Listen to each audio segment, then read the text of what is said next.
তখন পৃথিবী, চন্দ্র, সূর্য, গ্রহ তারা কিছুই ছিল না।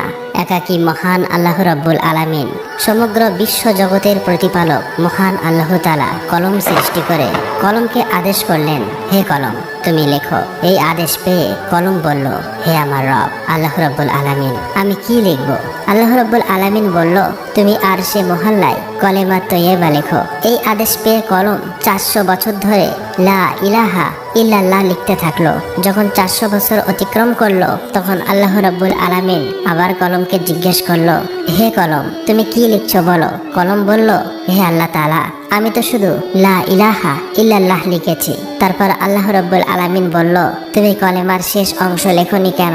কলম ভয়ে কাঁপতে কাঁপতে বলল, হে আমার রব, আপনি পাক পবিত্র, আপনি এক অদ্বিতীয়, আল্লাহ ছাড়া তো কোনো উপাস্য নেই। এই নামের শেষে কোন নাম লিখব আমার তা সাহস হচ্ছিল না, আমার তা জানা ছিল না। তখন আল্লাহ রাব্বুল আলামিন বলল, হে কলম লা ইলাহা ইল্লাল্লাহ, এরপরে আমার একান্ত বন্ধু প্রিয় হাবিব মুহাম্মদ রাসূলুল্লাহ এই নাম লেখো। অর্থাৎ লেখো লা ইলাহা ইল্লাল্লাহু মুহাম্মদ রাসূলুল্লাহ। এই কথা শুনে কলম কয়েকশো বছর এই নাম লিখতে লাগলো। অতঃপর মহান রব্বুল আলামিন আরশে মুহাল্লার উপর বিশাল বিশাল স্তম্ভ সৃষ্টি করলেন এবং সেগুলি 7 তবক জমিন আসমানের ভিতর পুঁতে রাখলেন। তাফসীর কারকরা উল্লেখ করেছেন যে এক একটি স্তম্ভ থেকে আর এক স্তম্ভের দূরত্ব 700 বছরের পথ। তারপর আল্লাহ তাআলা আরশ সৃষ্টি করলেন এবং এই আরশ বহন করার জন্য সামান্য কয়েক মুহূর্তে 4 জন ফেরেশতা সৃষ্টি করলেন এবং তাদেরকে আল্লাহ রাব্বুল আলামিন বললেন, হে আমার ফেরেশতারা, তোমরা আরশ বহন করো। এই নির্দেশ পাওয়া মাত্র 4 জন ফেরেশতা আরশ বহন করার জন্য প্রস্তুত হলো, কিন্তু কোনো মতেই তারা সক্ষম হলো না। তখন আল্লাহ তাআলা ফেরেশতাদের একটি দোয়া শিখিয়ে দিলেন। দোয়াটি হলো, সুবহানাল্লাহ, আলহামদুলিল্লাহ, ওয়ালা ইলাহা ইল্লাল্লাহু, আল্লাহু আকবার। এই দোয়া পড়ার সাথে সাথেই ফেরেশতারা আরশ ওঠাতে সক্ষম হলো। আর তখনই আল্লাহ রাব্বুল আলামিনের কুদরতে অনেকগুলো ফেরেশতা সৃষ্টি করলেন এবং তারা সকলেই আল্লাহর গুণগান এবং প্রশংসা করতে লাগলো। অতঃপর আল্লাহ রাব্বুল আলামিন তার মহান কুদরতে মাওয়ারিদ প্রস্তুত করলেন এবং সেখানে লাল ইয়াকুত দিয়ে লাউহে মাহফুজ সৃষ্টি করলেন এবং সেটি আরশের নিচে রেখে দিলেন।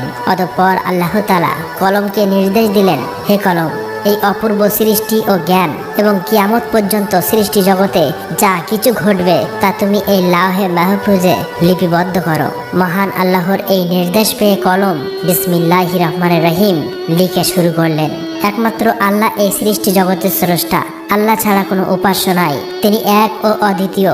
তারপর আল্লাহ রাব্বুল আলামিন কলমকে আবার নির্দেশ দিলেন, হে কলম, আদি মানব থেকে 1,24,000 পয়গম্বরের সমস্ত তথ্য লাউহে মাহফুজে লিপিবদ্ধ করো।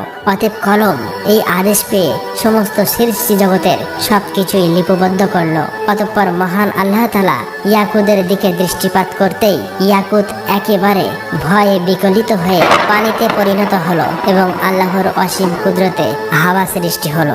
মহান রাব্বুল আলামিন তাদের উত্তর, দক্ষিণ, পূর্ব, পশ্চিম দিকে পাঠিয়ে দিয়ে বললেন, তোমরা দ্রুত বেগে প্রবাহিত হয়ে পানিতে তরঙ্গ তুলে ফেনা সৃষ্টি করো। সাথে সাথে আল্লাহর নির্দেশ পালন করলো। অতএব পানির উপরে ফেনা জমে এই ফেনা সমূহের পরস্পরের সংঘর্ষের ফলে আল্লাহর হুকুমে আগুন সৃষ্টি হলো। কিছুক্ষণের মধ্যেই ওই আগুন থেকে ধোঁয়া নির্গত হলো। অতঃপর আল্লাহ তাআলার কুরসি পানির মধ্যখানে বিরাজ করতে লাগলো। আল্লাহ রাব্বুল আলামিন এই ধোঁয়াকে 7 ভাগে বিভক্ত করলেন। এর প্রথম ভাগ দিয়ে পানি, দ্বিতীয় ভাগ দিয়ে তামা, তৃতীয় ভাগ দিয়ে লোহা, চতুর্থ ভাগ দিয়ে রূপা, পঞ্চম ভাগ দিয়ে সোনা, ষষ্ঠ ভাগ দিয়ে মাওয়ারিদ, সপ্তম ভাগ দিয়ে ইয়াকুত সৃষ্টি করলো। এরপর মহান আল্লাহ তাআলা তার নিজ কুদরতে পানি দ্বারা প্রথম আসমান, তামা দ্বারা দ্বিতীয় আসমান, লোহা দিয়ে তৃতীয় আসমান, রূপা দিয়ে চতুর্থ আসমান, স্বর্ণ দিয়ে পঞ্চম আসমান, মাওয়ারিদ দিয়ে ষষ্ঠ আসমান এবং ইয়াকুত দিয়ে সপ্তম আসমান সৃষ্টি করলেন। এই এক আসমান থেকে আরেকটি আসমানের দূরত্ব প্রায় 500 বছরের পথ। তারপর আল্লাহ তাআলার কুদরতে পানি থেকে সোনায় রূপান্তরিত হওয়া বস্তু একটি লাল বর্ণ আকারের মাটির রূপ ধারণ করলো। তখন আল্লাহ রাব্বুল আলামিন 4 ফেরেশতা, হযরত জিবরাইল আলাইহিস সালাম, হযরত মিকাইল আলাইহিস সালাম, হযরত ইসরাফিল আলাইহিসসালাম হযরত আজরাইল আলাইহিসসালাম ফেরেশতাকে চারদিক থেকে টানতে বললেন। আল্লাহর নির্দেশ পেয়ে তারা সেই আদেশ পালন করলো এবং সাথে সাথে সুবিস্তৃত জমিনের রূপ ধারণ করলো। অতঃপর আল্লাহ রাব্বুল আলামিন মাত্র 6 দিনে আসমান, জমিন, চন্দ্র, সূর্য, গ্রহ, তারা এই বিশ্ব জগৎ সমূহের যা কিছু আছে সমস্ত কিছু সৃষ্টি করলেন। তারপর সহস্র বছর পর আল্লাহ রাব্বুল আলামিন ধোঁয়াবিহীন অগ্নি সৃষ্টি করে তা থেকে জিন জাতি সৃষ্টি করলেন। জিন জাতির মধ্য থেকে একজন নবী পাঠান, তার নাম ইউসুফ। আল্লাহ তাআলা সেই নবীকে শরিয়াতের বিধি বিধান শিক্ষা দেন এবং তাদের দুনিয়ায় প্রেরণ করেন। এভাবেই চলছিল জিনদের জীবন। কিন্তু বহু বছর পর আল্লাহর বিধিবিধান ভুলে সমস্ত জিনের দল পথভ্রষ্ট হয়ে পাপাচারে লিপ্ত হলো। তখন ইউসুফ নামের ওই জিন সকলের উদ্দেশ্যে বলল, হে সকল জিনের দল, তোমরা আল্লাহকে ভয় করো, পাপাচার থেকে ফিরে এসো। তোমরা কি ভুলে গেছো আল্লাহ এক, অদ্বিতীয়, আল্লাহ ছাড়া কোনো উপাস্য নেই? অতএব তোমরা তওবা করে সৎ পথে ফিরে এসো এবং আল্লাহর বিধিবিধান মেনে চলো। কিন্তু এই সকল জিনের দল তার কথা শুনল না। সকলেই মিলে তাকে হত্যা করলো। এদিকে সকল ফেরেশতারা বলতে লাগলো, হে আল্লাহ, জিনদের দল দুনিয়াতে পাপাচারে লিপ্ত হয়ে ফাসাদ সৃষ্টি করছে এবং হত্যা করছে। আল্লাহ রাব্বুল আলামিন অসীম দয়ালু, আল্লাহর দয়া সীমাহীন। ফেরেশতাদের এই কথা শোনার পর তিনি জিনদের পাপের শাস্তি প্রদান না করে পুনরায় একজন পয়গম্বর পাঠালেন। কিন্তু তিনি সফল হতে পারলেন না। মাত্র কিছু সংখ্যক জিন তার হেদায়েত মেনে সৎ পথে প্রত্যাবর্তন করলো আর সকলেই পথভ্রষ্ট হয়ে গেল। এভাবে প্রায় 36,000 বছর সময়ের মধ্যে জিনরা বহু সংখ্যক পয়গম্বরকে হত্যা করে ফেলল। অতঃপর আল্লাহ রাব্বুল আলামিন ফেরেশতাদের বলল, তোমরা যাও, যারা পাপাচারে লিপ্ত তাদেরকে শাস্তি প্রদান করো। আল্লাহ রাব্বুল আলামিনের এই নির্দেশ পেয়ে ফেরেশতারা কোটি কোটি জিনদের শাস্তি প্রদান করলো। কেবলমাত্র যে সকল ইমানদার জিন পাপী জিনদের ভয়ে বনে, জঙ্গলে, পাহাড়, পর্বতে, গুহায় বসে আল্লাহর ইবাদতে মগ্ন ছিল, তারাই ফেরেশতাদের হাত থেকে রক্ষা পেল। ওই সময় ফেরেশতারা লক্ষ্য করে দেখলো একটি কম বয়স্ক সুন্দর বালক জিন একাকী দাঁড়িয়ে আছে। তার নাম ইবলিস। তাকে দেখে ফেরেশতাদের অন্তরে দয়া মায়া উদয় হলো। তখন ফেরেশতারা বলল, হে আমার রব, হে মাবুদ, এই বালক জিনটি অসহায়, তার প্রতি আমাদের অনেক মায়া লাগছে। আমরা কি একে নিয়ে আসমানে লালন পালন করব? ফেরেশতাদের অনুরোধে আল্লাহ রাব্বুল আলামিন তাকে আসমানে নিয়ে আসতে অনুমতি দিলেন। ইবলিস ছিল তীক্ষ্ণ স্মৃতিশক্তি সম্পন্ন। সে একবার যা শুনতো চিরদিনের জন্য তা মনে রাখত। এদিকে যে সকল জিন বেঁচে গিয়েছিল তাদের বংশবৃদ্ধি পেয়ে আবার জিনদের দ্বারা এই জগৎ পরিপূর্ণ হয়ে উঠল। এদিকে ফেরেশতারা ইবলিসকে প্রথম আসমানে নিয়ে আসলো। সেখানে এসে ফেরেশতারা আল্লাহর ইবাদত বান্দাগির সমস্ত নিয়ম কানুন শিখিয়ে দিলেন। ইবলিস খুবই অল্প সময়ে এই শিক্ষা লাভ করে দীর্ঘ 1000 বছর প্রথম আসমানে আল্লাহর ইবাদত করলো।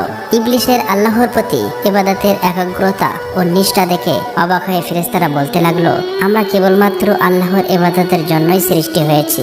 একমাত্র ইবাদতেই আমাদের শিক্ষা, ধ্যান, দীক্ষা সবকিছুই। কিন্তু কি আশ্চর্য ব্যাপার, ইবলিস আমাদের কাছে ইবাদতের নিয়ম কানুন শিখে সে যে ইবাদত করছে তার তুলনায় আমরা কিছুই না। আমাদের ফেরেশতাদের মধ্যে তো এমন ইবাদত কাউকে করতে দেখিনি। মনে হচ্ছে ইবলিসের কাছে আমাদের অনেক কিছু শেখার আছে। তার ইবাদতে ফেরেশতারা এত মুগ্ধ হলো যে তাকে অতি যত্ন সহকারে প্রথম আসমান থেকে 1000 বছর পর দ্বিতীয় আসমানে নিয়ে গেল। দ্বিতীয় আসমানে এসে তার চেয়েও বেশি পরিমাণে ইবাদতে মশগুল হলো।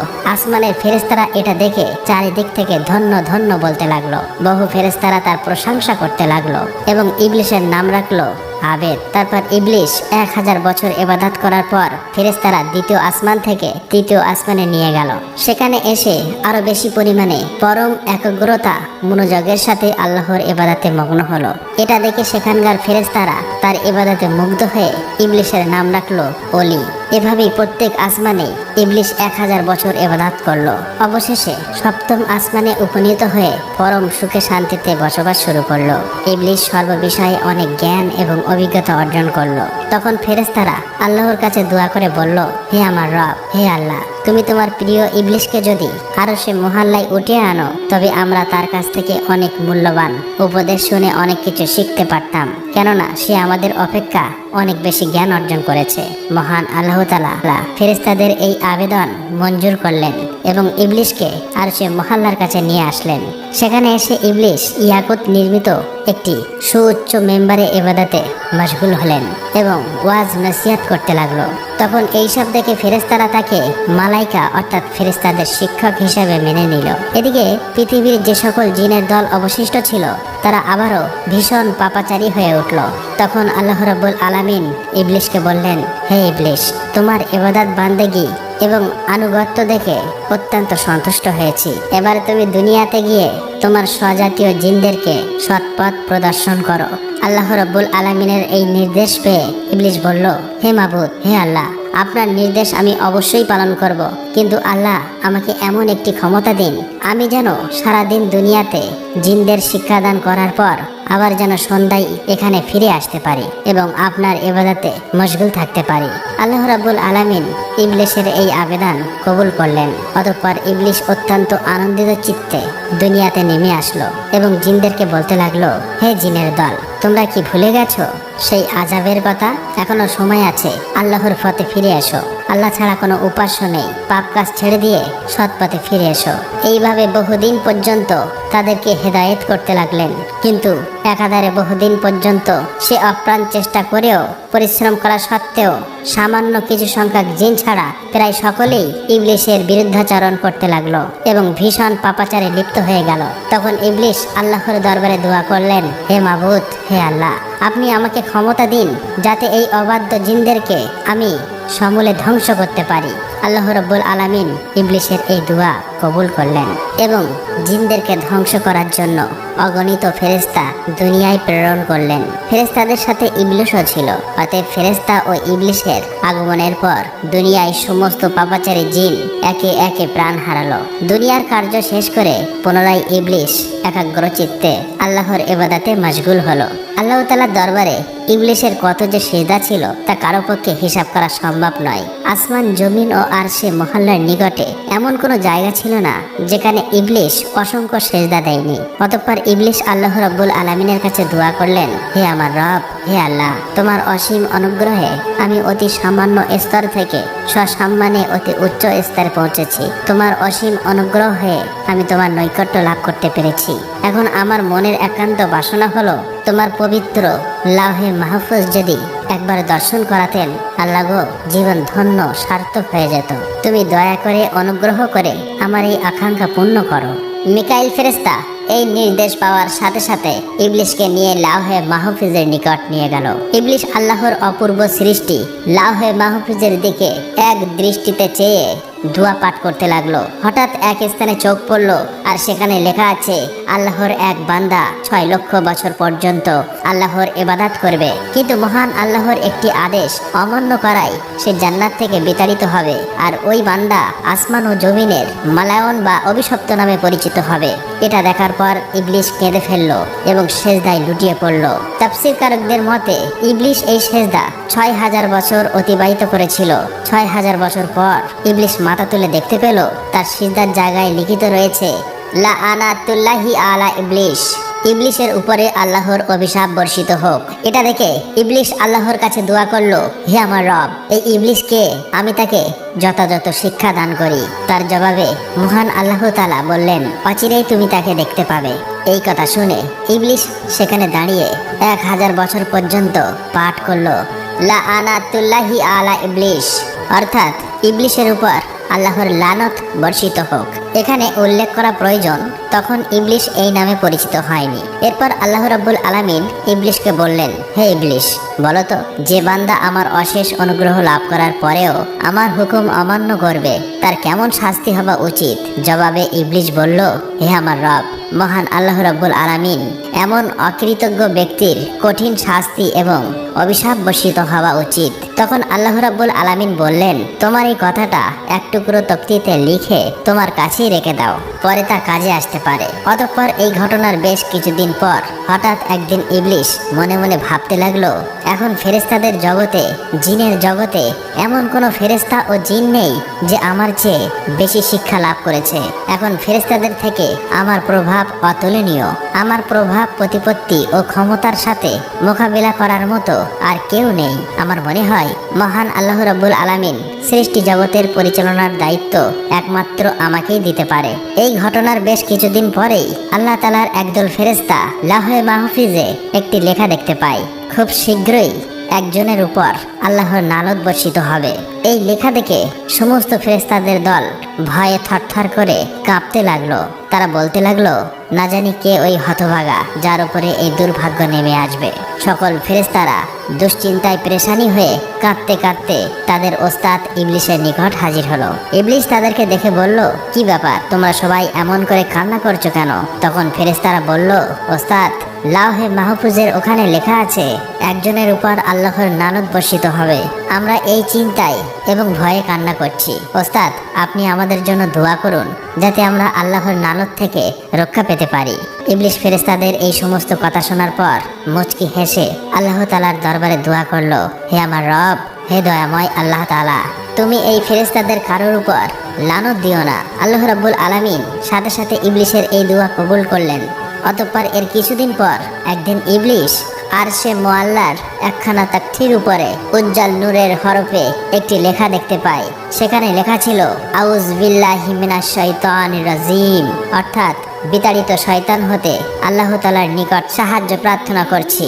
এই লেখা দেখার পর ইবলিস অত্যন্ত বিস্মিত হয়ে আল্লাহর নিকটে জিজ্ঞাসা করল, হে আমার রব, কে সেই পাপিষ্ট শয়তান যাহা থেকে রক্ষা পাবার জন্য তোমার কাছে প্রার্থনা করার কথা লেখা আছে? আল্লাহ রাব্বুল আলামিন বললেন, অতি শীঘ্রই তুমি তাকে চিনতে পারবে। এদিকে বিপর্যয় সৃষ্টিকারী জিনদের থেকে জগৎকে মুক্ত করার পর আল্লাহ রাব্বুল আলামিন ঘোষণা করলো, হে আমার ফেরেশতারা, জমিনে আমার এক নতুন খলিফা সৃষ্টি করব। এই ঘোষণা শোনার পর সমস্ত ফেরেশতার দল আল্লাহ তাআলার কাছে বললেন, হে আমার রব, হে দয়াময় আল্লাহ, আপনি কি এমন প্রতিনিধি সৃষ্টি করতে চান যে জমিনে ফাসাদ রহাজানি সৃষ্টি করবে? এর আগে যেমনটা হয়েছিল, আমরা তো আপনার পবিত্রতা ও প্রশংসা করি। তখন আল্লাহ রাব্বুল আলামিন বললেন, নিশ্চয়ই আমি যা জানি তোমরা তা জানো না। অতঃপর আল্লাহ রাব্বুল আলামিন জিব্রাইল আলাইহিস সালামকে আদেশ দিলেন, হে জিব্রাইল, তুমি যাও, জমিনের উপরি ভাগ থেকে এক মুষ্টি মাটি নিয়ে আসো। জিব্রাইল আলাইহিস সালাম এই নির্দেশ পেয়ে তখনই জমিনে নেমে আসলো। যেখানে বর্তমানে কাবা উপস্থিত, সেখানেই সর্বপ্রথম এক মুষ্টি মাটি নিতে চাইল। কিন্তু জমিন বলে উঠল, হে জিব্রাইল, আমার নিকট থেকে মাটি নিও না। এই মাটি থেকে আল্লাহ রাব্বুল আলামিন তার যে খলিফা বা প্রতিনিধি সৃষ্টি করবেন, তাদের সন্তান সন্ততি শাস্তিযোগ্য হবে। আমি অসহায় মাটি, আল্লাহর শাস্তি ভোগ করার শক্তি আমার নেই। এই কথা শোনার পর হযরত জিব্রাইল আলাইহিস সালাম মাটি না নিয়ে ফিরে আসলেন।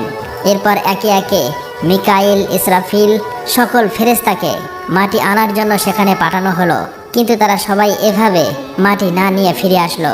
অবশেষে আল্লাহ রাব্বুল আলামিন হযরত আজরাইল ফেরেশতাকে বলল, হে আজরাইল, তুমি জমিন থেকে এক মুষ্টি মাটি নিয়ে আসো। আল্লাহ রাব্বুল আলামিনের এই নির্দেশ পেয়ে আজরাইল ফেরেশতা সাথে সাথে জমিনে নেমে আসলেন। অতঃপর জমিন আগের মতো আল্লাহর কসম করে মাটি নিতে নিষেধ করলেন। তখন আজরাইল ফেরেশতা বললেন, হে জমিন, তুমি যার কসম দিচ্ছ, আমি সেই মহান আল্লাহর নির্দেশে এখানে এসেছি। আমি সেই মহান আল্লাহ তাআলার আদেশ অমান্য করতে পারবো না। অতএব এক মুষ্টি মাটি নিয়েই যাব। এই কথা বলার পর আজরাইল ফেরেশতা এক মুষ্টি মাটি নিয়ে ঊর্ধ্ব জগতে চলে গেলেন। আল্লাহর দরবারে এসে বললেন, হে আল্লাহ, আপনি মহান জ্ঞানী, এই জগৎ সমূহের প্রতিপালক, আপনার আদেশ আমি পালন করেছি। তখন আল্লাহ রাব্বুল আলামিন বললেন, হে আজরাইল, এই মাটি হতে জমিনে এক খলিফা সৃষ্টি করব এবং তার জান কবজ করার দায়িত্ব তোমাকেই দেব।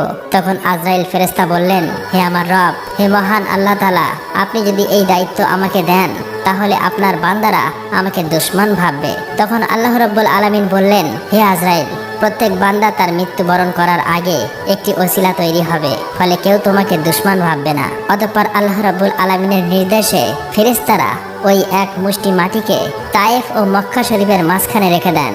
তখন আল্লাহর রহমতের বৃষ্টি তার উপর বর্ষিত হয়। এভাবে 2 বছর সেই মাটি বৃষ্টিতে ভিজে কাদায় পরিণত হলো। 6ষ্ঠ বছরের শুকনো মাটিতে রূপান্তরিত হলো এবং 8ম বছরে হযরত আদম আলাইহিস সালামের আকৃতি সৃষ্টি হলো। অতঃপর একদিন ইবলিস 70,000 ফেরেশতার সাথে নিয়ে হযরত আদম আলাইহিস সালামের নিকটে এসে দেখে তার দেহপিঞ্জর মাটিতে পড়ে রয়েছে। এ সময় ইবলিশ তার প্রতি অসম্মানের দৃষ্টিতে দেখে। তারপর অন্য একদিন ফেরেশতারা ইবলিশকে বললেন, আল্লাহ রাব্বুল আলামিন এই মাটি হতে প্রতিনিধি সৃষ্টি করবে। তখন ইবলিশ বলল, একথা সত্য, তবে আল্লাহ তাআলা যদি আমার অধীনে করে দেয় তাহলে আমি তাকে ধ্বংস করে ফেলব, আর আমাকে তার অধীনস্থ করে দিলে আমি তার অধীনতা স্বীকার করব না। এই ঘটনার 40 দিন পর হযরত আদম আলাইহিস সালামের রূহ সৃষ্টি করা হয়। অতঃপর আল্লাহ রাব্বুল আলামিন সকল ফেরেশতাকে বলল, হে ফেরেশতারা, তোমরা সকলেই আদমকে সেজদা করো। সকল ফেরেশতারা হযরত আদম আলাইহিস সালামকে সেজদা করলো, কিন্তু ইবলিশ সেজদা করলো না। তখন আল্লাহ রাব্বুল আলামিন বললেন, হে ইবলিশ, যাকে আপন হাতে সৃষ্টি করা হয়েছে তাকে সেজদা করতে কিসে তোমাকে বাধা দিল? এটা তো তুমি অহংকার করলে। তখন ইবলিশ বলল, আমি তার চেয়েও শ্রেষ্ঠ। হে আল্লাহ, আপনি আমাকে আগুন দিয়ে সৃষ্টি করেছেন আর তাকে মাটি দিয়ে সৃষ্টি করেছেন। তখন আল্লাহ রাব্বুল আলামিন বললেন, হে ইবলিশ, এখান থেকে বেরিয়ে যাও, কারণ এখন তুই অভিশপ্ত হয়েছিস, তোর উপর কিয়ামত পর্যন্ত লানত থাকলো। তখন ইবলিশ শয়তান বলল, হে আল্লাহ, এই আদমের জন্যই আমি আপনার দরবার থেকে বিতাড়িত অভিশপ্ত হয়েছি, এটা আমার দুর্ভাগ্য। তখন আল্লাহ রাব্বুল আলামিন বললেন, হে ইবলিশ, সেই লেখা তক্তির দিকে চেয়ে দেখো কি লেখা আছে। ইবলিশ সেদিকে দৃষ্টি করতেই দেখলো সেখানে লেখা আছে, আল্লাহর এক বান্দা আল্লাহর নির্দেশ অমান্য করবে আর তার শাস্তি হচ্ছে আল্লাহর লানত, অর্থাৎ আল্লাহর রহমত থেকে বঞ্চিত হয়ে যাবে। এই লেখা পাঠ করার পর ইবলিশ অত্যন্ত নিরাশ ও লজ্জিত হয়ে বললেন, হে আমার রব, আমাকে অবকাশ দিন সেই কিয়ামত দিবস পর্যন্ত। আমার দ্বিতীয় আবেদন হলো, আমাকে আদম সন্তানের মস্তিষ্কের ভিতরে প্রবেশের সুযোগ দিন আর আমাকে তাদের দৃষ্টির অন্তরালে রাখুন, যেন আমি তাদেরকে সবসময় ধোঁকা দিতে পারি। আপনার ইজ্জতের কসম, আমি তাদের সবাইকে পথভ্রষ্ট করব। তখন আল্লাহ রাব্বুল আলামিন বললেন, তোকে এবং তোর অনুসারীদের দিয়ে জাহান্নাম ভর্তি করব, তবে তাদেরকে নয় যারা ঈমানদার আল্লাহওয়ালা, যারা আল্লাহর পথে থাকবে।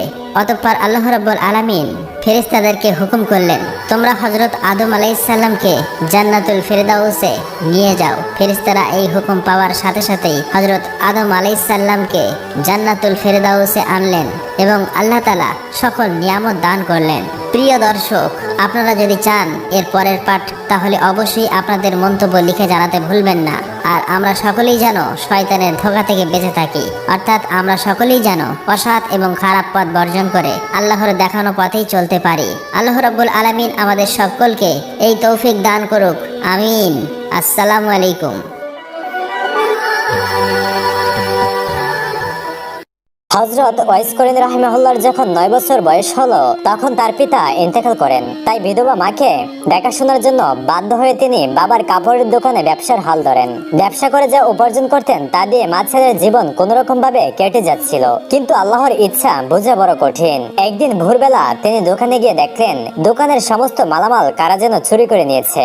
খবর শুনে তার মাও দোকানে আসলেন। তার মা দোকানের অবস্থা দেখে বললেন, বাবা ওয়াইস, এখন আমাদের কি হবে? এবার কি করে আমাদের দিন চলবে? তখন বালক ওয়াইস তার মাকে অভয় দিয়ে বললেন, আম্মা জান, আল্লাহ তাআলা যা করেন ভালোর জন্যই করেন। অতঃপর বালক ওয়াইস করিম রাহিমাহুল্লাহ এক প্রতিবেশীর ভেড়া চড়ানোর কাজে নিযুক্ত হলেন। প্রতিদিন তিনি ভেড়ার পাল নিয়ে মাঠে যেতেন এবং ভেড়া চড়াতেন, আর ক্লান্ত হলে গাছের ছায়ায় বসে আরাম করতেন। একদিন বালক ওয়াইস করিম রাহিমাহুল্লাহ ভেড়ার পাল মাঠের মধ্যে ছেড়ে দিয়ে কাছের একটি জঙ্গলে প্রবেশ করলেন। গভীর জঙ্গলের ভেতর দিয়ে তিনি হাঁটছিলেন। যেতে যেতে হঠাৎ দেখতে পেলেন একজন দরবেশ সেখানে ধ্যানে মগ্ন আছেন। তিনি দরবেশের কাছে গিয়ে দাঁড়ালেন। হঠাৎ দরবেশের ধ্যান ভেঙে গেল। তখন দরবেশ বালক ওয়াইস করিম রাহিমাহুল্লাহকে জিজ্ঞেস করলেন, বাবা, তুমি কে? আমার কাছে কি চাও? বালক ওয়াইস করিম রাহিমাহুল্লাহ নিজের পরিচয় এবং অবস্থার কথা বর্ণনা দিলেন। তার অবস্থা শুনে দরবেশের দয়া হলো, তাই তাকে নিজের কাছে বসিয়ে অনেক সময় ধরে আলোচনা করলেন এবং বললেন, তুমি সময় পেলে আমার এখানে এসো, কিন্তু সাবধান, কাউকে সাথে নিয়ে আসবে না আর আমার কথা কারো কাছে বলবে না। তারপর থেকে বালক ওয়াইস করিম রাহিমাহুল্লাহ বেড়াগুলো মাঠে ছেড়ে দিয়ে প্রতিদিন সেই দরবেশের আস্তানায় যেতেন। দরবেশ তাকে যা উপদেশ দিতেন তিনি তা মনোযোগ দিয়ে শুনতেন। তিনি সেখানে যতক্ষণ থাকতেন ততক্ষণ তার দুনিয়ার কোনো কথাই মনে থাকতো না। দরবেশ যখন বলতেন, বাবা যাও, এখন তুমি তোমার মালিকের ভেড়ার পাল দেখাশোনা করো, তখন তার ভেড়ার কথা মনে পড়তো এবং সেখান থেকে চলে আসতেন। একদিন দিনের বেলা ভেড়ার পাল নিয়ে বাড়িতে ফিরলেন। তখন মালিক দেখতে পেল যে অনেকগুলো ভেড়া হারিয়ে গিয়েছে। মালিক তাকে জিজ্ঞেস করলেন, হে ওয়াইস, আমার ভেড়াগুলো কমলো কেন? তুমি রাখালের দায়িত্ব থাকা অবস্থায় ভেড়াগুলো কোথায় হারিয়ে গেল? তখন ওয়াইস করিম রাহিমাহুল্লাহ মালিককে কোনো উত্তর দিতে পারলেন না। ফলে মালিক রেগে গিয়ে তাকে কাজ থেকে বহিষ্কার করে দিলেন।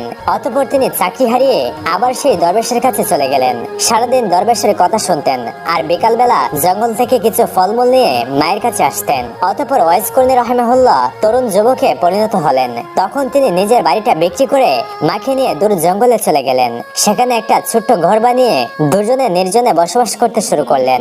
বাড়ি বিক্রির টাকা দিয়ে তিনি একটি দুধের উট কিনলেন। ফলে উটের দুধ আর জঙ্গলের ফলমূল খেয়েই তাদের দুজনের দিন কোন রকম কেটে যেতে লাগলো। তারপর থেকে তিনি আর কখনো লোকালয়ে বের হতেন না। সেখানে তিনি ইবাদত বন্দেগী করতেন আর অন্ধ মায়ের খেদমত করতেন। তিনি যদিও আল্লাহ রাসূলের যুগের মুসলিম ছিলেন, কিন্তু অন্ধ মাকে রেখে কখনো রাসূলের সাথে দেখা করতে যেতে পারেননি। এদিকে একদিন সাহাবীদের সাথে কথা বলার সময় নবী করিম সাল্লাল্লাহু আলাইহি ওয়াসাল্লাম বললেন, আমার উম্মতের মধ্যে এমন একজন লোক আছেন যার সুপারিশে আল্লাহ তাআলা বনি মুজার এবং বনি রবিয়াদের যত বকরি রয়েছে এবং বকরিগুলোর গায়ে যত পশম রয়েছে ঠিক ততগুলো গুনাহগার উম্মতকে ক্ষমা করে আল্লাহ সুবহানাহু ওয়া তাআলা জান্নাত দান করবেন। তখন সাহাবায়ে কেরাম জিজ্ঞেস করলেন, হে আল্লাহর রাসূল, কে সেই ভাগ্যবান উম্মত? রাসূল সাল্লাল্লাহু আলাইহি ওয়াসাল্লাম বললেন, তার নাম হচ্ছে ওয়াইস করনী। তখন সাহাবায়ে কেরাম বললেন, কিন্তু কই, আমরা তো এই নামের কাউকে কোনোদিন আপনার কাছে আসতে দেখিনি, আপনি কি তাকে চেনেন? নবী করিম সাল্লাল্লাহু আলাইহি ওয়াসাল্লাম বললেন, আমি তাকে অবশ্যই চিনি, কিন্তু আজ পর্যন্ত তার সাথে আমার সরাসরি দেখা সাক্ষাৎ হয়নি। এসব শুনে সাহাবায়ে কেরাম তাজ্জব হয়ে গেলেন। তারা তার পরিচয় জানার জন্য এবং তাকে খুঁজে বের করার জন্য অস্থির হয়ে গেলেন। কিন্তু নবী করিম সাল্লাল্লাহু আলাইহি ওয়াসাল্লাম যতদিন জীবিত ছিলেন ততদিন কেউ তার পরিচয় জানতে পারেননি এবং তার সাথে দেখাও করতে পারেননি। একদিন কয়েকজন সওদাগর খাবারের জিনিসপত্র বোঝাই করা নৌকা নিয়ে সাগর পাড়ি দিয়ে মিশর থেকে মদিনায় যাচ্ছিল। ওই নৌকায় ছিঁড়া কাপড় পরা একজন পাগল ছিল। যাত্রীদের মধ্যে কেউ তাকে চিনত না। অতঃপর নৌকা যখন সাগরের মাঝখানে গেল তখন আসমান মেঘাচ্ছন্ন হয়ে গেল। দেখতে দেখতে প্রচন্ড ঝড় শুরু হয়ে গেল। ফলে প্রচন্ড ঝড়ের কারণে নৌকা ডুবে যাওয়ার মতো অবস্থা হয়ে যায়। যাত্রীদের সবাই আতঙ্কিত হয়ে আল্লাহ তাআলাকে ডাকতে লাগলো। এমন সময় হঠাৎ পাগলটা নৌকা থেকে পানিতে নেমে গেল। সমস্ত যাত্রীরা অবাক হয়ে গেল, কারণ পাগলটা দিব্যি পানির উপর দাঁড়িয়ে ছিল। তারপর পাগলটি পানির উপর নামাজ পড়া শুরু করলো। নামাজ শেষ হলে সে যাত্রীদের দিকে তাকালো। এই দৃশ্য দেখে যাত্রীরা বুঝে গেল নিশ্চয়ই তিনি আল্লাহওয়ালা বুজুর্গ মানুষ। সবাই তখন চিৎকার করে বলল, হুজুর, আমাদের জন্য আপনি দোয়া করুন। তখন তিনি বললেন, তোমরা তোমাদের মাল এবং দুনিয়ার মায়া ছেড়ে দিয়ে বিসমিল্লাহ বলে নৌকা থেকে নেমে আমার কাছে চলে আসো। যাত্রীরা বলল, হুজুর, আমরা পানির উপর দিয়ে কিভাবে যাব? তখন তিনি রেগে গেলেন এবং বললেন, তোমরা দেরি করো না, তাড়াতাড়ি নৌকা থেকে নেমে আসো। তখন যাত্রীরা মনে মনে ভাবলেন যে এমনিতেও তো মরতে হবে, পানিতে নামলেও তো মরতেই হবে, তার চেয়ে ভালো তার কথা মেনেই দেখি কি হয়। এই ভেবে তারা সবাই নৌকা থেকে পানিতে নেমে পড়লো। কিন্তু আশ্চর্যের বিষয়, তাদের মনে হচ্ছিল তারা যেন মাটির উপর দাঁড়িয়ে আছে। তারা কেউই তলিয়ে যাচ্ছিল না। ফলে তারা হেঁটে হেঁটে পানির উপর দিয়ে তার কাছে গিয়ে দাঁড়ালো। সঙ্গে সঙ্গে নৌকাটি মালসহ সাগরের তলায় তলিয়ে গেল। তখন বুজুর্গ সবাইকে উদ্দেশ্য করে বললেন, তোমরা সবাই টাকা পয়সা এবং মালামালের আশা ছেড়ে দিয়েছো বলেই তোমাদের জান, তোমাদের জীবন বেঁচে গেল। যদি লোভ সামলাতে না পেরে নৌকায় থাকতে তাহলে তোমরা পানিতে ডুবে মারা যেতে। অতঃপর তারা পানির উপর দিয়ে হেঁটে হেঁটে সমুদ্রের কিনারায় গিয়ে উঠলেন। তখন সমস্ত যাত্রীরা সেই বুজুর্গকে বললেন, হুজুর, দয়া করে যদি আপনি আপনার পরিচয়টা দিতেন তাহলে আমরা খুশি হতাম। তখন তিনি বললেন, আমার নাম ওয়াইস করনী, ইয়েমেন প্রদেশ নামক গ্রামের বাসিন্দা আমি। তখন যাত্রীরা বলল, হুজুর, মদিনায় দুর্ভিক্ষ দেখা দিয়েছে। খবর পেয়ে গরিবদের জন্য খাদ্যশস্য নিয়ে মিশর থেকে সেখানে যাচ্ছিলাম, কিন্তু নৌকা সহ সব জিনিসপত্র ডুবে গেল। আমরা এখন মদিনায় গিয়ে গরিবদেরকে কি দিব? তখন ওয়াইস করনী রাহিমাহুল্লাহ বললেন, নৌকার মালপত্র এবং খাবার দাবার জিনিসগুলি যদি তোমরা ফিরে পাও তাহলে কি সত্যিই তোমরা মদিনায় গিয়ে সেগুলো গরিবদেরকে দিবে? তখন তারা বলল, জি হুজুর, গরিবদেরকে সাহায্য করার জন্যই আমরা মিশর থেকে আসলাম। তখন ওয়াইস করনী রাহিমাহুল্লাহ 2 রাকাত নামাজ পড়ে মুনাজাত করলেন, আল্লাহ তাআলার কাছে কি যেন বললেন। অতঃপর তাদেরকে বললেন, ওই যে দেখো, তোমাদের নৌকা খাদ্যশস্য সহ সমুদ্রের তীরে বেশি রয়েছে, তোমরা যাও, নৌকা নিয়ে জলদি মদিনায় চলে যাও। তারা অবাক হয়ে তাকিয়ে দেখলো সত্যি সত্যি মালভর্তি নৌকাটি সমুদ্রের তীরে বেশি রয়েছে। অতঃপর তারা ওয়াইস করনীর দিকে ফিরে তাকালো, কিন্তু সেই বুজুর্গ ওয়াইস করনী রাহিমাহুল্লাহ আর সেখানে ছিলেন না। চোখের পলকে তিনি কোথায় যেন অদৃশ্য হয়ে গেলেন। অতঃপর হযরত ওমর রাদিয়াল্লাহু তাআলা আনহুর খেলাফতকালে দ্বিতীয় খলিফা হযরত ওমর রাদিয়াল্লাহু তাআলা আনহু এবং হযরত আলী রাদিয়াল্লাহু তাআলা আনহু কুফার একটি মসজিদে উপস্থিত হয়ে মুসল্লিদেরকে উদ্দেশ্য করে বললেন, হে কুফা নগরীর অধিবাসীরা, আপনাদের মধ্যে কি কেউ ওয়াইস করনীকে চেনেন? মুসল্লিদের মধ্য থেকে কয়েকজন জবাব দিলেন, বললেন, জি না হুজুর, আমরা ওয়াইস করনি নামে কাউকে চিনি না। তখন খলিফা আবার বললেন, আপনাদের মধ্যে কোরআন এলাকার বাসিন্দা কেউ থাকলে দয়া করে উঠে দাঁড়ান। তখন একজন উঠে দাঁড়ালো। খলিফা তাকে জিজ্ঞেস করলেন, আপনি ওয়াইস করনিকে চেনেন? তখন লোকটি বলল, হুজুর, ওয়াইস করনি নামে যে লোকটিকে আমি চিনি সে তো একজন পাগল। সে জঙ্গলে থাকে, জঙ্গলের ভেতর উট ছড়িয়ে বেড়ায়। অত্যন্ত আজব মানুষ সে। লোকেরা যখন হাসে তখন সে কাঁদে, আর লোকেরা যখন কাঁদে সে তখন হাসে। এই কথা শুনে হযরত ওমর ফারুক রাদিয়াল্লাহু তাআলা আনহু এবং হযরত আলী রাদিয়াল্লাহু তাআলা আনহু লোকটাকে সঙ্গে নিয়ে তাকে তালাশ করার জন্য বের হলেন। বহু খোঁজাখুঁজির পর তারা দেখতে পেলেন একজন লোক একটা গাছের নিচে নামাজ পড়ছেন। পাগলের মতো তার চেহারা। হযরত ওমর রাদিয়াল্লাহু তাআলা আনহু এবং হযরত আলী রাদিয়াল্লাহু তাআলা আনহু সেই গাছের কাছে গিয়ে চুপচাপ দাঁড়িয়ে রইলেন। অতঃপর হযরত ওয়াইস করনী রাহিমাহুল্লাহ নামাজ শেষ করে দুজনের দিকে ফিরে তাকালেন। হযরত আলী রাদিয়াল্লাহু তাআলা আনহু এবং হযরত ওমর রাদিয়াল্লাহু তাআলা আনহু প্রথমে ওয়াইস করনীকে সালাম দিলেন, তিনিও তাদের সালামের জবাব দিলেন। অতঃপর হযরত ওমর রাদিয়াল্লাহু তাআলা আনহু তাকে জিজ্ঞেস করলেন, আপনি কে? দয়া করে আপনার পরিচয় দিন। তখন ওয়াইস করনী রাহিমাহুল্লাহ বললেন, আমি আব্দুল্লাহ। হযরত ওমর রাদিয়াল্লাহু তাআলা আনহু বললেন, আমরা সবাই তো আব্দুল্লাহ অর্থাৎ আল্লাহর বান্দা। আমরা আপনার বাবা মার দেওয়া নামটি জানতে চাই। তখন তিনি বললেন, আমার বাবা মা আমার নাম রেখেছিলেন ওয়াইস, কিন্তু লোকেরা আমাকে ওয়াইস করনী বলে ডাকে। তখন হযরত ওমর রাদিয়াল্লাহু তাআলা আনহু বললেন, হুজুর, আপনার ডান হাতটি দয়া করে আমাকে দেখাবেন কি? তখন ওয়াইস করনী রাহিমাহুল্লাহ তার ডান হাতটি এগিয়ে দিলেন। তারা দুজনেই তার ডান হাতের তালুতে দিরহাম আকারের একটি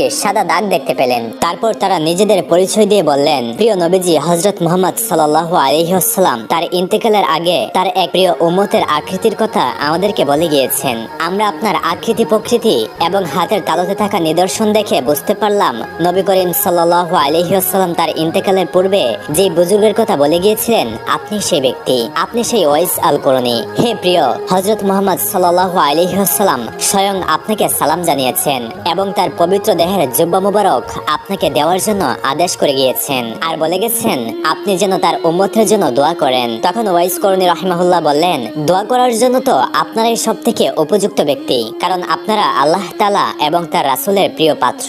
তখন ওমর রাদিয়াল্লাহু তাআলা আনহু বললেন, আমরা তো রাসূল সাল্লাল্লাহু আলাইহি ওয়াসাল্লামের উম্মতের জন্য দোয়া করেই থাকি, তবু আপনি রাসূল সাল্লাল্লাহু আলাইহি ওয়াসাল্লামের অনুরোধ রক্ষা করুন। তখন ওয়াইস করনী রাহিমাহুল্লাহ বললেন, হে খলিফা ওমর, আপনি হয়তো ভুল করছেন। রাসূল সাল্লাল্লাহু আলাইহি ওয়াসাল্লাম হয়তো অন্য কোনো ওয়াইসের কথা বলে গিয়েছেন, কারণ রাসূল সাল্লাল্লাহু আলাইহি ওয়াসাল্লামের সাথে আমার কোনোদিন দেখা হয়নি, এমনকি তার পবিত্র দেহের জুব্বার মর্যাদা রক্ষা করার যোগ্যতাও আমার নেই। তখন ওমর রাদিয়াল্লাহু তাআলা আনহু বললেন, না হুজুর, আমি একটু ভুল করিনি। রাসূল সাল্লাল্লাহু আলাইহি ওয়াসাল্লাম আমাকে যেসব নিদর্শনের কথা বলে গিয়েছিলেন তার প্রত্যেকটি আমি আপনার মধ্যে দেখতে পেয়েছি।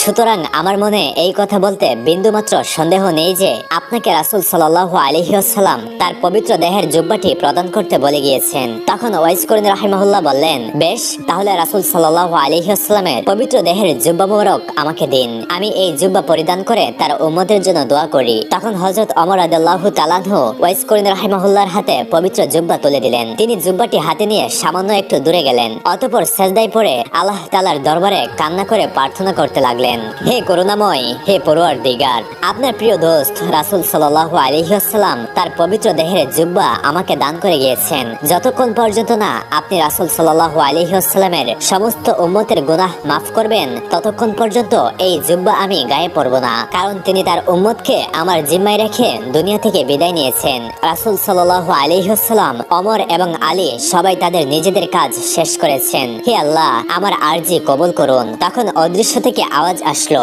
হে ওয়াইস, আমি তোমার প্রার্থনা কবুল করার জন্য কিছু উম্মতের গুনাহ মাফ করে দিলাম। তখন ওয়াইস করনী রাহিমাহুল্লাহ বললেন, হে পরওয়ারদিগার, আমি তোমার কাছে হযরত মুহাম্মদ সাল্লাল্লাহু আলাইহি ওয়াসাল্লামের সকল উম্মতের গুনাহ মাফ করে দেওয়ার জন্য আরজি জানিয়েছি, সামান্য কিছু উম্মতের গুনাহ মাফ করার জন্য বলিনি। অতঃপর আবারও গায়বী আওয়াজ এলো, হে ওয়াইস, তোমার প্রার্থনা অনুযায়ী আমি আমার হাবিবের উম্মতের 4 ভাগের 1 ভাগের গুনাহ মাফ করে দিলাম। হযরত ওয়াইস করনী রাহিমাহুল্লাহ তাতেও রাজি হলেন না। তিনি সিজদা থেকে মাথা না উঠিয়ে আবারও আরজ করলেন, হে রাব্বুল আলামিন, তুমি রাসূল সাল্লাল্লাহু আলাইহি ওয়াসাল্লামের সমস্ত উম্মতের গুনাহ মাফ না করলে আমি রাসূল সাল্লাল্লাহু আলাইহি ওয়াসাল্লামের পবিত্র জুব্বা কিছুতেই গায়ে পরব না এবং সিজদা থেকে মাথাও উঠাবো না। ফলে আবারও অদৃশ্য থেকে আওয়াজ এলো, ওয়াইস, তুমি সিজদা থেকে মাথা উঠাও এবং আমার হাবিব মুহাম্মদ সাল্লাল্লাহু আলাইহি ওয়াসাল্লামের পবিত্র জুব্বা পরিধান করো। আমি শুধু তোমার প্রার্থনার খাতিরে রাসূল সাল্লাল্লাহু আলাইহি ওয়াসাল্লামের পাপী উম্মতের অর্ধেককে মাফ করে দিলাম। হযরত ওয়াইস করনী রাহিমাহুল্লাহ এবং রহমানুর রহিমের মধ্যে যখন যখন এমন কথা চলছিল তখন আমিরুল মুমিনিন হযরত ওমর রাদিয়াল্লাহু তাআলা আনহু এবং হযরত আলী রাদিয়াল্লাহু তাআলা আনহু তার কাছে গিয়ে হাজির হলেন। তাদের দুজনের উপস্থিতিতে হযরত ওয়াইস করিনী রাহিমাহুল্লাহর ধ্যান ভেঙে গেল। আশেক এবং মাশুকের গোপন সূত্র ছিন্ন হওয়ায় তিনি সেজদা থেকে মাথা উঠিয়ে অত্যন্ত দুঃখের সাথে বললেন, কেন আপনারা এই সময় আমার সামনে এলেন? আপনারা যদি আর কিছুক্ষণ সময় অপেক্ষা করতেন তাহলে আমি হুজুর সাল্লাল্লাহু আলাইহি ওয়াসাল্লামের সমস্ত উম্মতকে মাফ না করা পর্যন্ত সেজদা থেকে মাথা উঠাতাম না। আপনারা আমার সামনে এসে সবকিছু নষ্ট করে দিলেন। তারপর ওয়াইস করিনী রাহিমাহুল্লাহ রাসূল সাল্লাল্লাহু আলাইহি ওয়াসাল্লামের পবিত্র জুব্বা পরিধান করলেন। অতঃপর আবারও আল্লাহ তাআলার দরবারে প্রার্থনা জানালেন, হে পরওয়ারদিগার, হে পরম দয়াময় আল্লাহ, তুমি তোমার পেয়ারা হাবিবের এই পবিত্র জুব্বার বরকতে বনি রবিয়া এবং বনি মুজার গোত্রের মেষপালের পশমের সমান সংখ্যক উম্মতে মুহাম্মাদের গুনাহ মাফ করে দাও। মুনাজাতের পর তিনি হযরত ওমর রাদিয়াল্লাহু তাআলা আনহু এবং হযরত আলী রাদিয়াল্লাহু তাআলা আনহুর দিকে তাকিয়ে বললেন, মেহেরবানি করে মহান আল্লাহ তাআলা বনি রবিয়া এবং বনি মুজার গোত্রের মেষপালের সমস্ত মেষের পশমের সমান সংখ্যক উম্মতে মুহাম্মাদের গুনাহ মাফ করে দিতে রাজি হয়েছেন। অতঃপর হযরত আলী রাদিয়াল্লাহু তাআলা আনহু ওয়াইস করিনী রাহিমাহুল্লাহকে বললেন, হুজুর, আপনি রাসূল সাল্লাল্লাহু আলাইহি ওয়াসাল্লামের সাথে কখনো দেখা করলেন না কেন, অথচ তার প্রতি আপনার এত মহব্বত? তখন ওয়াইস করিনী রাহিমাহুল্লাহ প্রশ্নের জবাবে বললেন, আপনারা কি নবী করিম সাল্লাল্লাহু আলাইহি ওয়াসাল্লামকে নিজের চোখে কোনোদিন দেখেছেন? তখন হযরত আলী রাদিয়াল্লাহু তাআলা আনহু বললেন, আমরা তো সবসময় নবী করিম সাল্লাল্লাহু আলাইহি ওয়াসাল্লামের সাথে ওঠা বসা করতাম, সুতরাং তাকে অবশ্যই দেখেছি। তখন ওয়াইস করিনী রাহিমাহুল্লাহ বললেন, আচ্ছা বলুন তো, তার চোখের ব্র দুটি সম্পূর্ণ জোড়ো ছিল নাকি আলাদা ছিল? তখন তারা দুজনেই তার প্রশ্নের সঠিক জবাব দিতে পারলেন না। তারা বললেন, আমরা তো কোনোদিন হুজুর সাল্লাল্লাহু আলাইহি ওয়াসাল্লামের চেহারার দিকে তাকিয়ে কথাই বলিনি, তাই আমরা এই বিষয়ে লক্ষ্য করিনি। তখন ওমর রাদিয়াল্লাহু তাআলা আনহু ওয়াইস করিনী রাহিমাহুল্লাহকে তার নিজের জন্য দোয়া করতে অনুরোধ করলেন। তখন ওয়াইস করিনী রাহিমাহুল্লাহ বললেন, আমি প্রতি ওয়াক্ত নামাজের পরেই এই বলে দোয়া করে থাকি, হে পরম করুণাময় আল্লাহ, সমস্ত মুমিন এবং মুমিনাদের গুনাহ তুমি মাফ করে দাও। আপনি যদি খাঁটি ঈমান নিয়ে কবরে যেতে পারেন তাহলে আমার এই দোয়াই যথেষ্ট, এই দোয়াই আপনাকে খুঁজে বের করবে। তখন ওমর রাদিয়াল্লাহু তাআলা আনহু ওয়াইস করিনী রাহিমাহুল্লাহর কাছে আরো কিছু নসিহত শুনতে চাইলেন। তখন ওয়াইস করিনী রাহিমাহুল্লাহ বললেন, আপনি কি সর্বশক্তিমান আল্লাহ তাআলাকে চেনেন? যদি তাকে ছাড়া অন্য আর কাউকে না চেনেন তাহলে আল্লাহ তাআলাকে জানাই আপনার জন্য সবচেয়ে ভালো। অতঃপর তিনি ওমর রাদিয়াল্লাহু তাআলা আনহুকে জিজ্ঞেস করলেন, হে ওমর, আল্লাহ কি আপনার সম্বন্ধে জানেন? তখন ওমর রাদিয়াল্লাহু তাআলা আনহু বললেন, তিনি হলেন আলিমুল গায়েব, নিশ্চয়ই তিনি আমার সম্বন্ধে সবকিছু জানেন। তখন ওয়াইস করিনী রাহিমাহুল্লাহ বললেন, তিনি ছাড়া আর কেউ যদি আপনাকে না জানে না চিনে তাহলে সেটাই আপনার জন্য ভালো। অতঃপর হযরত ওমর রাদিয়াল্লাহু তাআলা আনহু ওয়াইস করিনী রাহিমাহুল্লাহকে কিছু নাজারানা দিতে চাইলেন। জবাবে ওয়াইস করিনী রাহিমাহুল্লাহ নিজের পকেট থেকে দুটি দিরহাম বের করে বললেন, উট সরিয়ে এই দিরহাম দুটো পেয়েছিলাম, আপনি কি আমাকে এই নিশ্চয়তা দিতে পারবেন যে এগুলো খরচ না করা পর্যন্ত আমি এই দুনিয়াতে বেঁচে থাকবো? যদি পারেন তাহলে আমাকে নাজারানা দিন। আমি নিজে কিন্তু বিশ্বাস করতে পারছি না যে এই দিরহাম দুটো খরচ করার সুযোগ আমি পাবো। হয়তো তার